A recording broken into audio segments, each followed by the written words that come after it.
professionnels.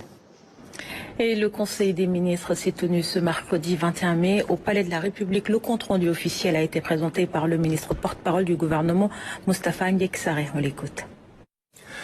Bonsoir.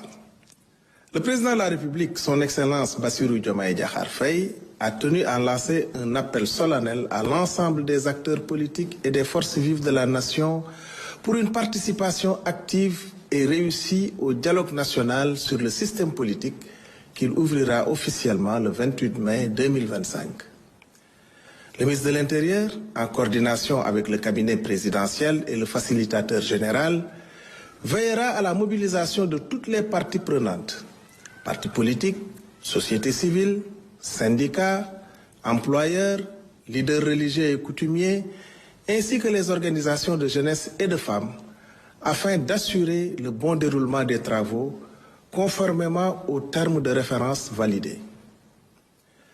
La diaspora sénégalaise, acteur clé de notre développement, sera pleinement associée à cet élan national. Le chef de l'État a salué leur contribution essentielle à la vie politique, économique et culturelle du Sénégal. Il a demandé au gouvernement d'accélérer la résolution de leurs préoccupations administratives et sociales, notamment les cartes d'identité, passeports, pensions, tout en renforçant l'accompagnement de leurs projets via des outils comme la plateforme Tabac Sénégal ou le Fonds d'appui aux Sénégalais de l'étranger.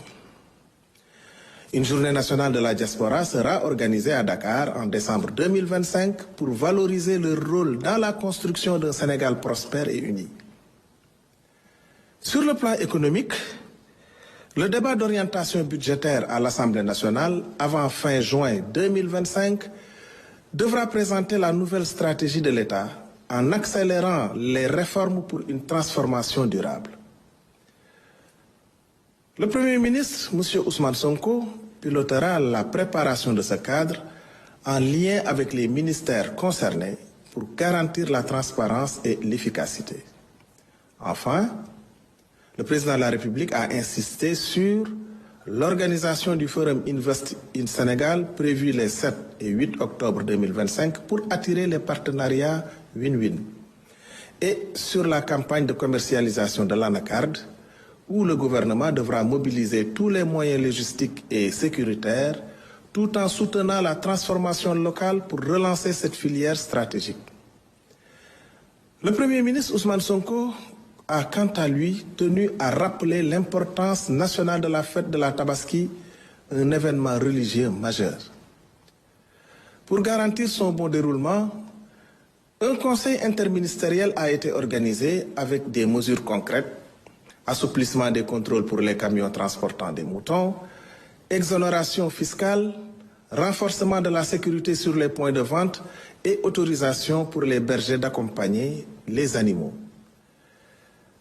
Le Premier ministre s'est félicité de la bonne application de ces directives et a demandé aux ministres concernés de veiller à leur respect sur tout le territoire. À ce jour, le marché des moutons affiche près de 50% de l'objectif national avec plus de 400 000 têtes recensées.